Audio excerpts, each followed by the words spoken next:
안녕하세요.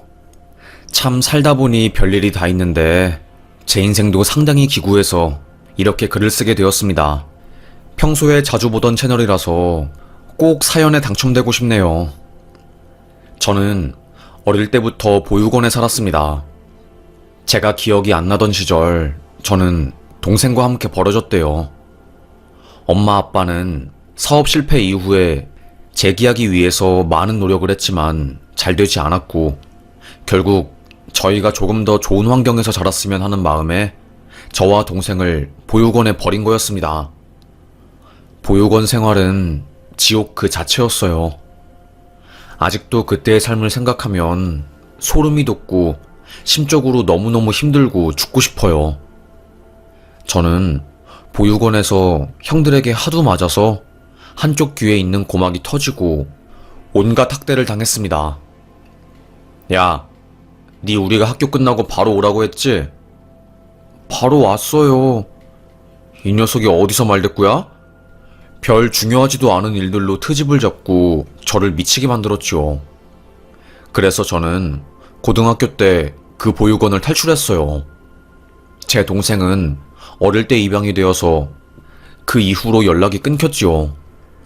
저는 얼굴에 곰보 같은 게 나서 다른 사람들이 저를 입양하는 것을 꺼렸고, 그렇게 저는 어릴 때부터 도태된 채로 그 누구에게도 사랑받지 못하는 사람으로 자라게 되었습니다. 아직도 생각하면 생각할수록 너무 우울하고 그러긴 하지만 그래도 시설 선생님들이나 주변에서 저를 도와주려고 하는 사람들이 많이 있었기 때문에 저는 힘을 내서 살아갈 수 있었어요. 보육원을 나와서 세상에 혼자 남아 살게 된 저는 하루하루 우울하지만 그래도 그럭저럭 잘 살아갈 수 있었습니다. 삶이 참 힘들기도 하고 벅찼지요. 저에게는 돈이나 명예보다는 사람의 품이나 사람이 저에게 주는 사랑, 따뜻한 감정들이 참 좋았어요. 하여튼 살다가 보니 어떤 사람이 저에게 뭐 사지 멀쩡하니까 장사 한번 해보는 것은 어떠시오? 장사요? 아이고, 기술 배운 것도 없고 뭐 잘하는 게 하나도 없는데 어찌 제가 장사를 합니까? 장사라는 것도 능력이 있는 사람들이나 하는 거 아닙니까? 되물었습니다.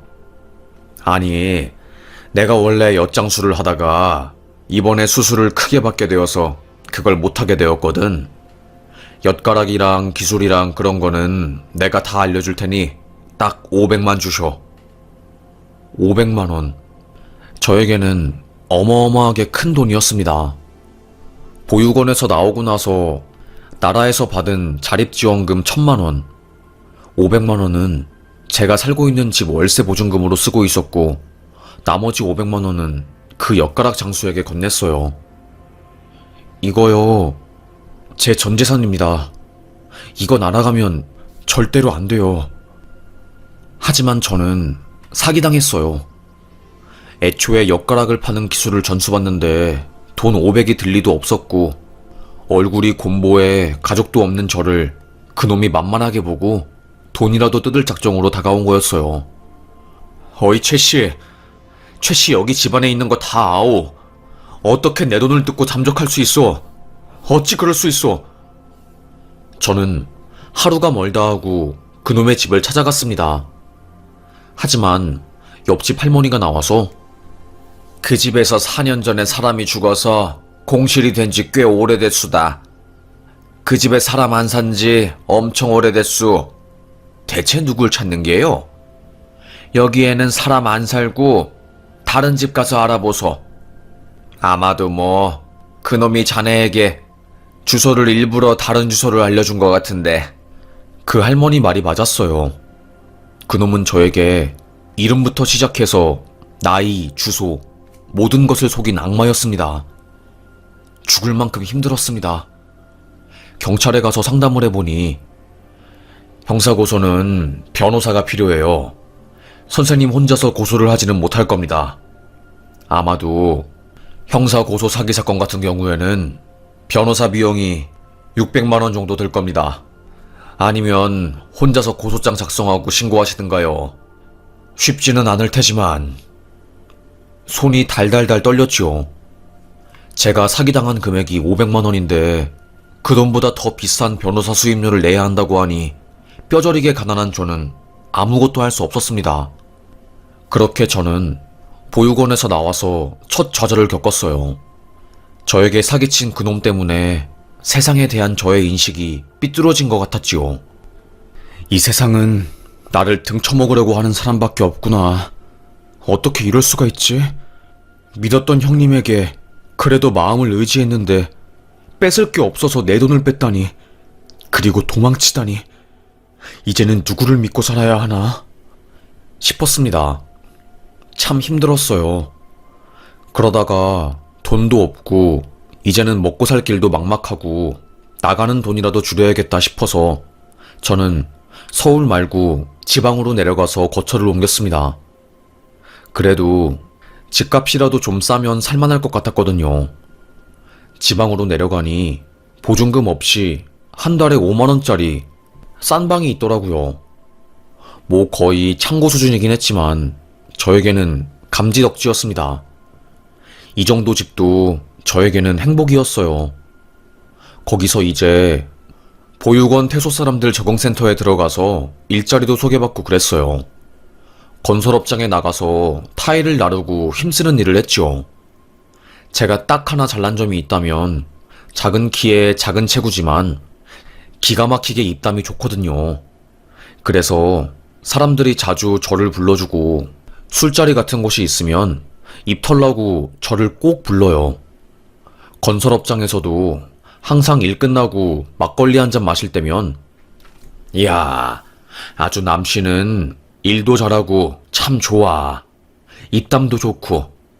우리 부산에서 유명한 각설이가 있는데 그 사람이 내 처남의 아는 친구야. 지금 아래에서 일할 사람을 찾고 있다고 하는데 체격도 그렇고 남씨가 딱 잘 어울릴 것 같은데 어떻게 생각해? 라고 하더라고요. 얼씨구나. 저도 좋다 싶었지요. 각설이요?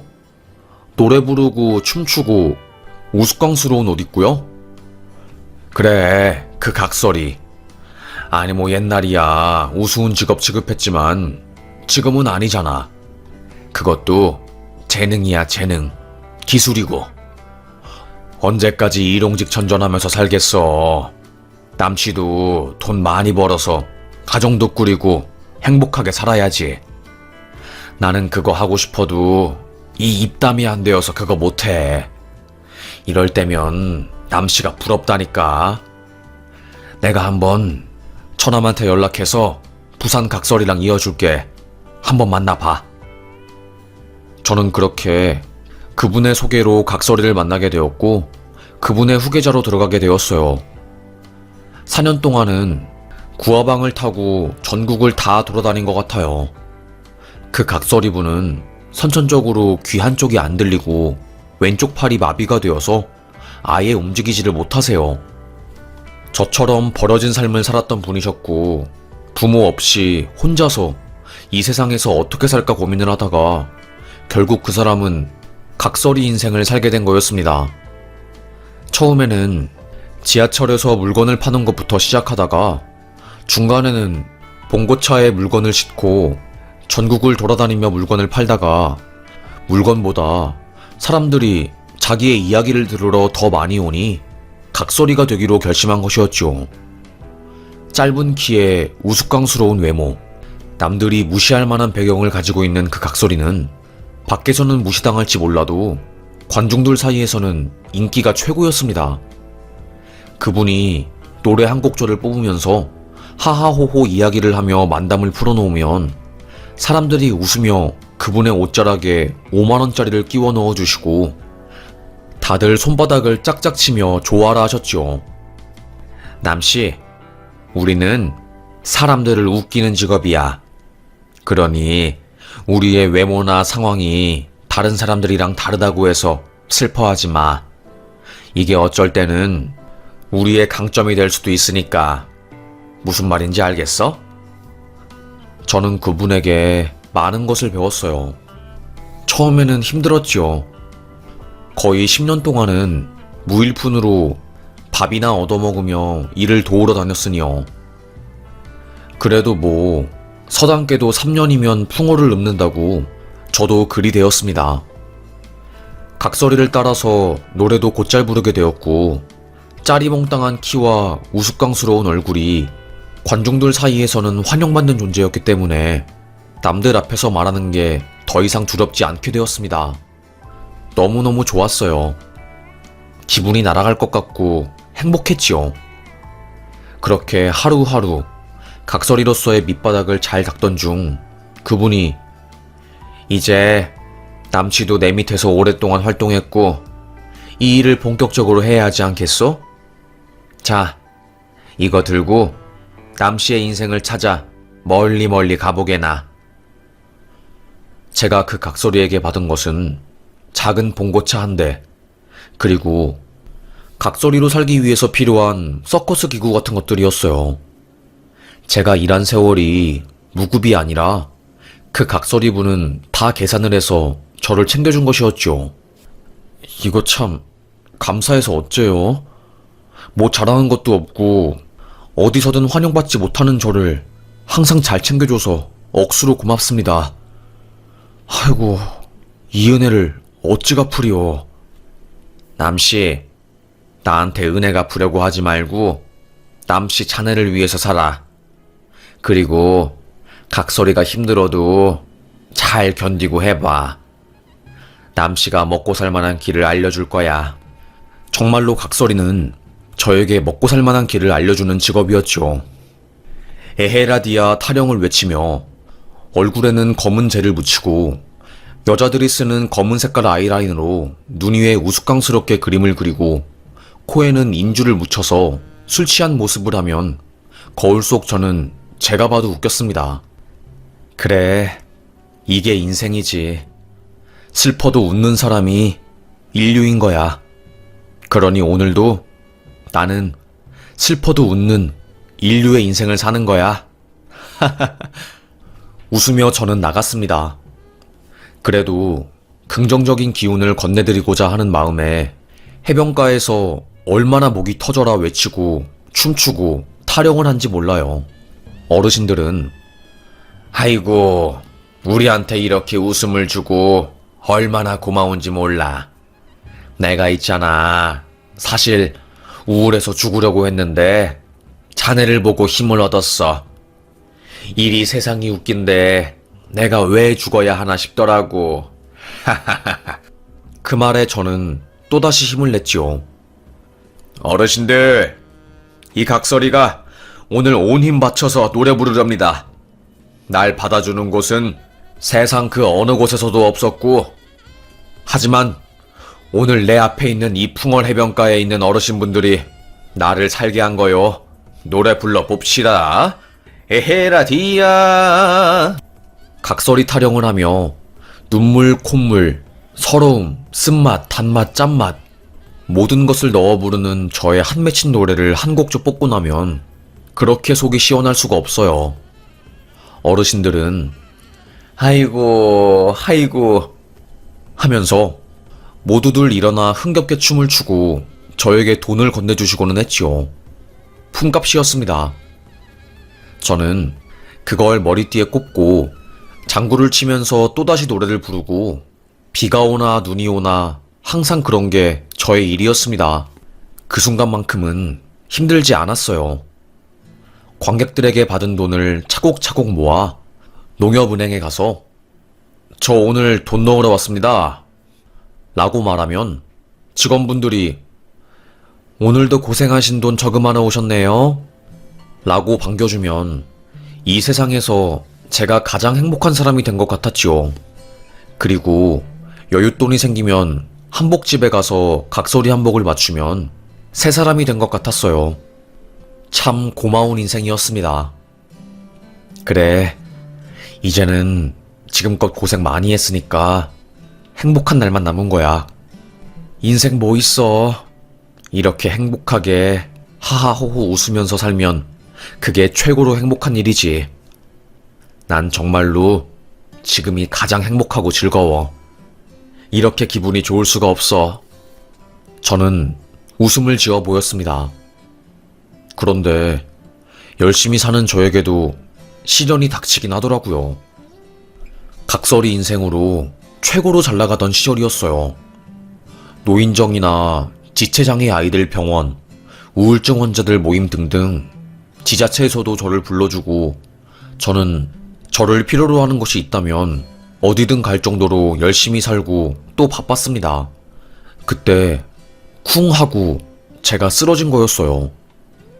사유는 혈당으로 인해서 쇼크 반응이 온 거였죠.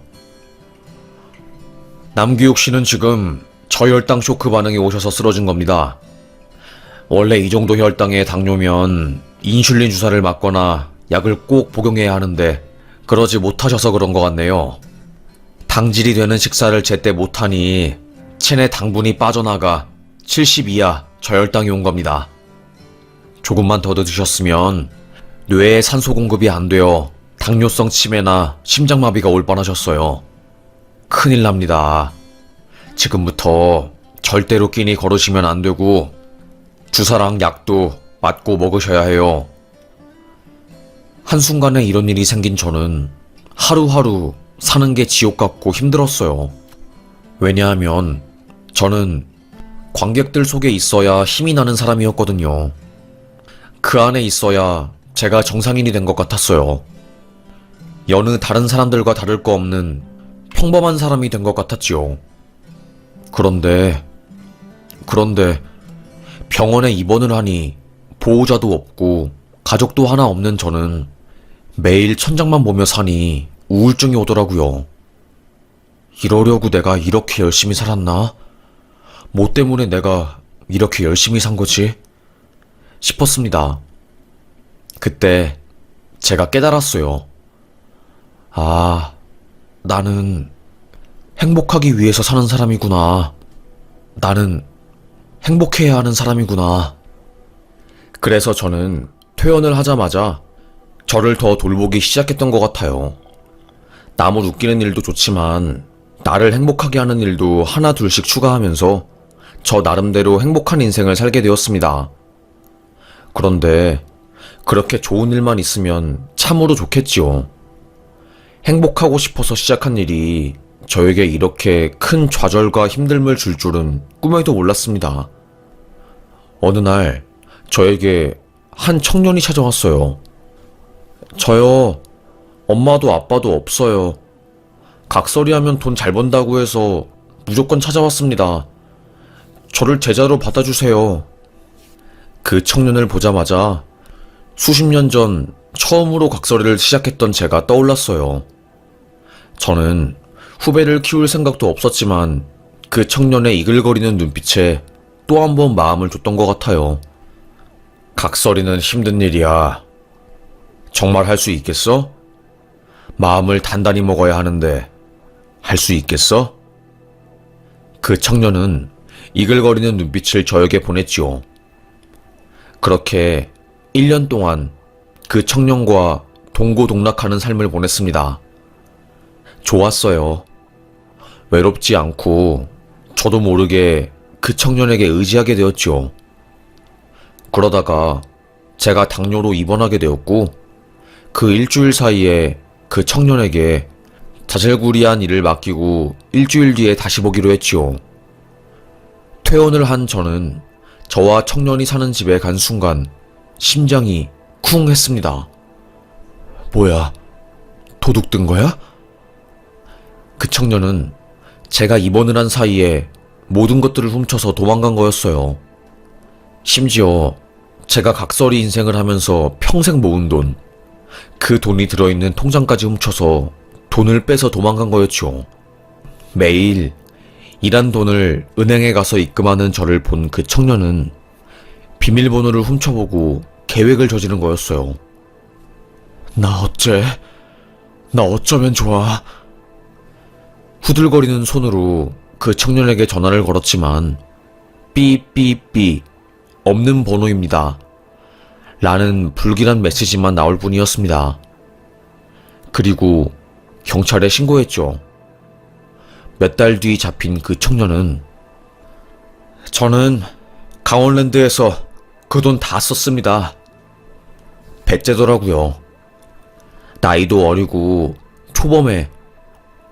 자기는 술김에 그랬다고, 자기도 너무나도 충동적으로 행동한 거라서 어쩔 수 없다고 말을 하니 저는 할 말이 없었습니다.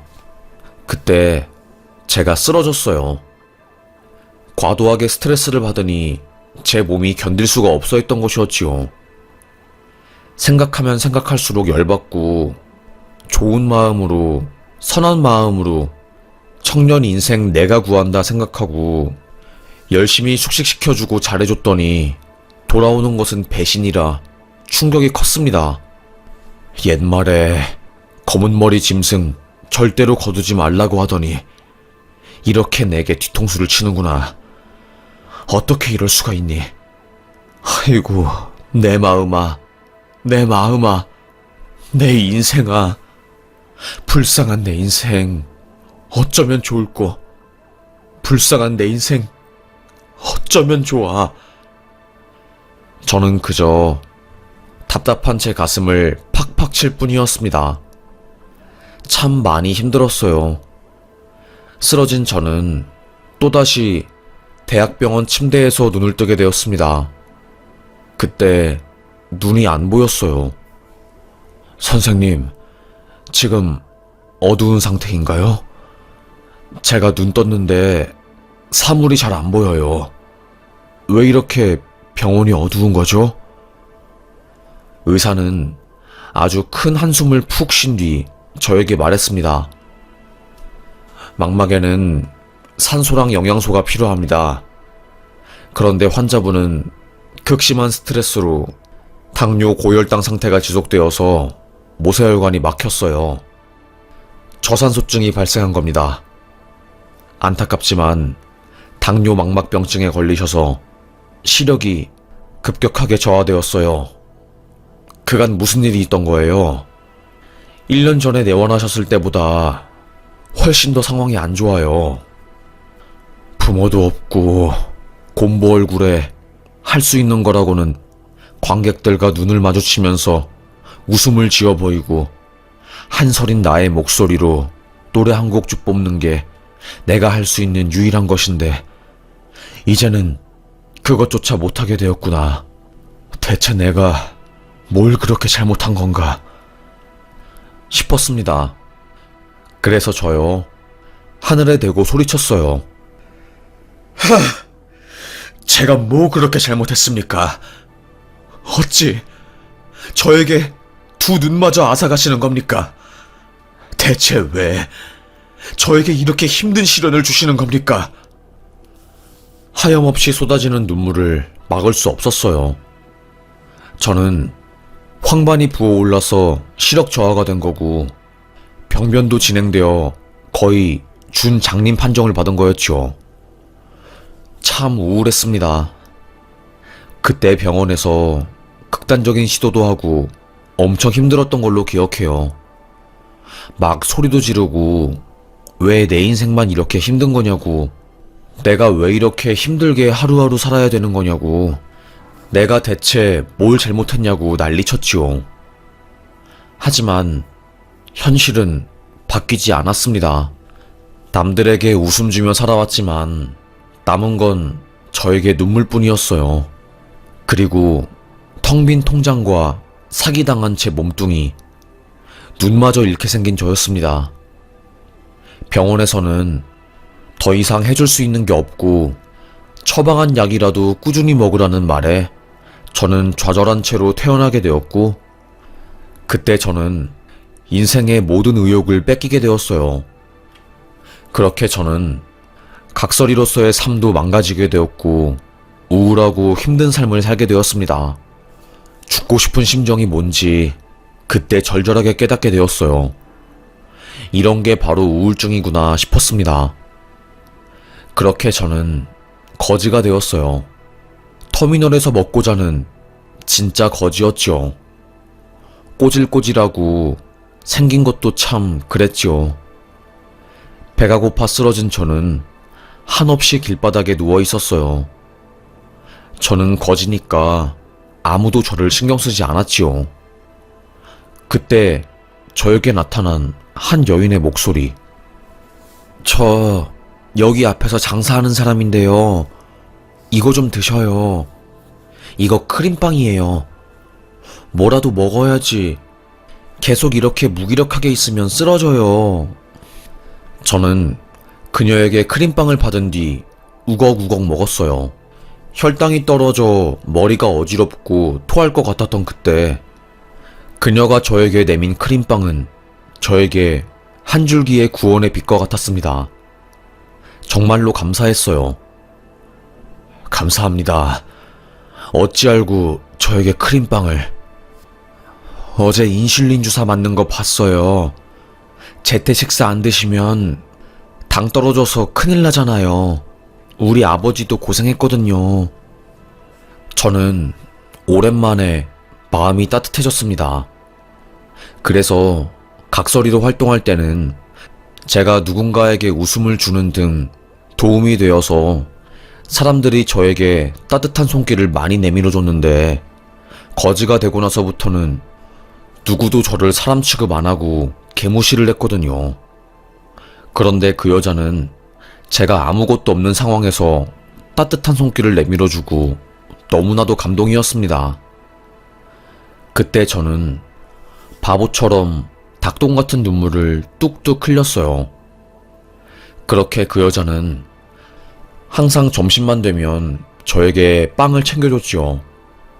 얼굴은 곰보해 키도 작고 눈도 안 보이는 나에게 왜 이리 잘해주는 거예요? 저는 당신에게 잘해줄 수 있는 게 하나도 없는데 뭐 베푸는데 이유가 있나요? 내가 그냥 나의 능력 선에서 힘들어하는 사람들에게 내 선의를 베푸는 게 저에게는 참 뿌듯한 일이니까 이렇게 행동하는 거지요. 저는 뭐 바라고 하는 건 없어요. 그냥 다 잘 살았으면, 다 행복했으면 하는 마음에서 이렇게 사는 것일 뿐이에요. 그녀의 한마디는 저를 감동시키기에 아주 충분했습니다. 그렇게 그녀와 저는 점점 친하게 지내게 되었어요. 그리고 어느 날 그 여자가 갑자기 오늘 저희 집에 오실래요? 제가 어머님 아버님 제사 지내고 나서 남은 음식이 많은데 먹을 사람이 없어서 선뜻 저를 집에 초대해준 그녀가 고마웠어요. 그리고 배도 고픈 터라 바로 음식을 먹어야겠다 싶어서 저는 음식 먹으러 그녀의 집에 갔지요. 눈은 잘 안 보이지만 상 한가운데 차려진 진수성찬. 너무나도 고마웠습니다. 제가 이걸 미안해서 어떻게 다 먹는데요? 아이고, 정말 너무너무 감사합니다. 미안해하지 말고 팍팍 드셔요. 저는 어차피 기름진 음식 못 먹어서 저 대신해서 이 음식들 먹어주시면 너무 감사하죠. 그녀는 천사였습니다. 그렇게 저는 그날 그녀의 집에서 끼니를 때웠어요. 그 어느 때보다 맛있게 음식을 먹고 저는 씩 웃으며 입가에 묻은 음식을 닦았습니다. 그때 들려오는 그녀의 한마디. 혹시 어쩌다가 이런 삶을 살게 된 거예요? 저는 그날 그녀에게 저의 과거를 다 말해주었어요. 각설이로 살다가 사기를 당해 전 재산을 뺏긴 이야기를요. 그녀는 저의 손을 잡고 눈물을 함께 흘려주면서 저의 이야기에 깊은 공감을 해주었어요. 그렇게 힘든 일이 있으셨군요. 어쩌면 좋아요. 저는 처음 당신을 보았을 때 저의 어릴 때를 보았던 것 같았어요. 저도 사기당하고 부모님 돌아가시고 세상에서 혼자가 되어서 오랜 시간 동안 많이 힘들었거든요. 그런데 시간이 지나고 나니까 저의 마음도 단단해지고 꼭 힘들었던 순간들이 저에게 필요했더라고요. 참 신기하죠? 하여튼 그렇게 저는 살게 되었어요. 지금 분식집 하면서 제 입에 풀칠도 하고 잘 지내고 있어요. 제가 가능하다면 당신에게 도움을 주고 싶어요. 그녀의 한마디에 저의 마음은 사르르 녹아내리는 듯 했습니다. 그녀와 저는 그날 밤을 새며 서로의 인생 이야기를 주고받으면서 눈물을 함께 흘렸고 아픈 과거들을 보듬으면서 치유를 했어요. 정말 오랜 시간이 걸리긴 했지만 그럼에도 불구하고 행복해진 제 자신이 참 좋았습니다. 그녀와의 수다가 저를 살렸다고 해도 과언이 아니었어요. 그렇게 그 다음날부터 저는 그녀의 분식집에서 저의 예전 각설이 시절을 떠올려 노래 한 곡조를 뽑으며 사람들을 모았어요. 에헤라디야, 여기 부산에서 올라온 남자의 한 맺힌 소리를 좀 들어보이소. 내가 부모한테 버려져 산 세월이 40년이요. 사기당해 전 재산 잃고 이제는 하하호호 웃으며 아무 욕심 부리지 않고 잘 살아보려고 합니다. 그러니 이 불쌍한 만담꾼 이야기를 들어주시오. 외치며 저는 춤을 추고 노래를 부르고 장구를 쳤습니다. 그제서야 본래의 저로 돌아온 것 같았어요. 눈이 안 보여 중심을 잃고 이곳저곳 부딪히기도 했지만 웃음으로 승화하니 관객들도 좋아라 하고 분식집도 저로 인해서 유명해지면서 그녀도 꽤나 돈을 만지게 되었죠. 아이고, 칙칙하던 우리 동네가 아주 각설이 한 명 때문에 세상 환해지고 즐거워지네. 아이고, 각설이 너무 재밌네. 그러다가 저와 그 분식집 여자는 한 세트가 되어서 동네에서 활동을 하게 되었고, 저희의 기구한 사연을 들은 그 동네에서 사는 대학병원 교수가 저에게 말을 걸었습니다. 당뇨 망막증이면 수술하면 될 터인데 지방병원에서 진단을 받은 거요? 내가 일하는 서울대학병원으로 올라와서 한번 검진받고 수술 가능하면 해봅시다요. 행운과도 같은 말이었습니다. 분식집 그녀는 그날 바로 가게 문을 닫고 저와 함께 병원으로 가게 되었고 저는 거기서 판정을 받게 되었어요. 수술 가능 판정이요. 수술을 받으면 앞을 볼 수 있고 안경을 쓴다면 다른 사람들이랑 별 다를 바 없이 정상적으로 앞을 볼 수 있다는 이야기였어요. 너무나도 놀랍고 감사했죠. 에헤라디아 춤이라도 추고 싶을 정도였습니다. 얼씨구 절씨구 참 행복했어요. 그렇게 저는 수술을 받아서 지금은 시력을 회복해서 이렇게 다시 각설이 일을 본격적으로 할 수 있게 되었어요.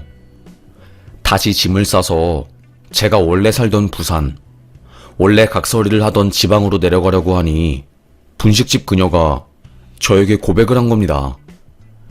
저랑 같이 살면 안 돼요? 못생긴 공보 얼굴, 고아에 키 작은 광대, 저를 좋아해주는 여자는 그 사람이 처음이었습니다. 심장이 쿵 하고 떨어질 것 같았어요.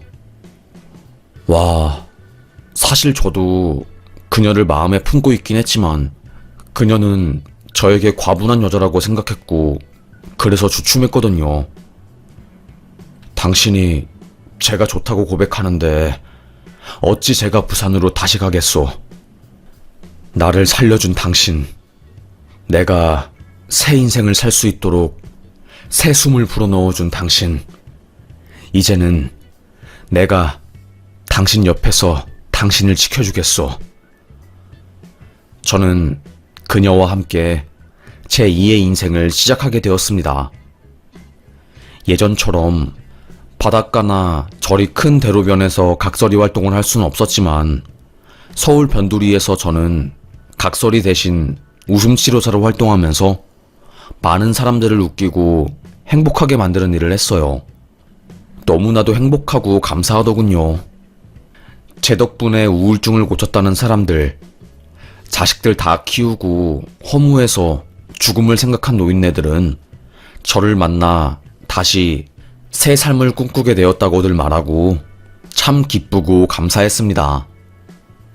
나라는 사람이 다시 쓸모가 있어졌구나 라는 생각에 눈물이 하염없이 흐르대요. 그때 분식집 그녀의 한마디. 늘 당신은 누군가에게 희망이자 숨이었어요. 한숨 한숨 자신의 숨을 내어주는 당신은 그 누가 뭐라고 해도 내게는 선물과도 같은 존재랍니다. 우리 앞으로 함께하는 세월에서 어떤 역경과 풍파가 휩쓸려 올지는 모르겠지만 저는 당신을 지켜줄 거고 우리는 함께할 거예요. 울지 말아요. 슬퍼하지 말아요. 세상이 그댈 힘들게 해도 당신의 순수한 마음을 앗아가도 난 그대의 모습을 기억할 거예요. 너무나도 감동적인 그녀. 저에게는 없어서는 안 될 보물 같은 그녀 덕분에 저는 오늘도 웃으며 이렇게 웃음치료사로서 활동하네요. 고아로 살면서 겪은 수많은 역경, 곰보 같은 얼굴 때문에 수많은 사람들이 날 혐오하는 눈빛을 보내 매일 무너지던 마음을 다잡은 저. 그리고 시작하게 된 각설이 일. 그 일에서 만난 제자의 사기. 그로 인해 진단받은 실명.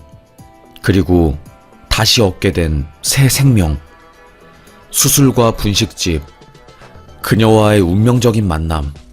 한편의 드라마로서도 부족한 저의 인생 이야기예요. 다시 태어난다면 이렇게 살지 않고 행복하게 그리고 평범하게 하루하루를 살고 싶지만 지금도 행복하답니다. 욕심을 버리고 자연과 동화되어 하루를 살다 보니 감사하지 않은 날이 없고 그동안 잘못했던 모든 것들을 반성하며 겸손하게 사니 모든 게 희망차 보이네요. 이래서 인생을 함부로 포기하지 말라고 하나 봐요. 오늘도 저는 뚜벅뚜벅 저의 삶을 살아가 보렵니다. 참으로도 감사해요. 여러분도 힘드시겠지만 언젠간 해뜰 날이 분명히 오긴 하더라고요. 저는 그날을 믿습니다. 그 희망차고 감사한 그날들을 반드시 믿습니다. 그럼 저의 이야기를 들어주셔서 정말 너무너무 감사합니다. 저의 사연 여기서 마치겠습니다. 여러분, 요즘 날이 더우니 몸 관리 잘 하시고 시원한 물도 자주 드시고 많이 웃으시고 행복하게 사셨으면 좋겠어요. 웃으면 복이 옵니다. 제 이야기 들어주셔서 감사합니다. 우리 행복하자고요. 행복합시다. 우리 인생 파이팅!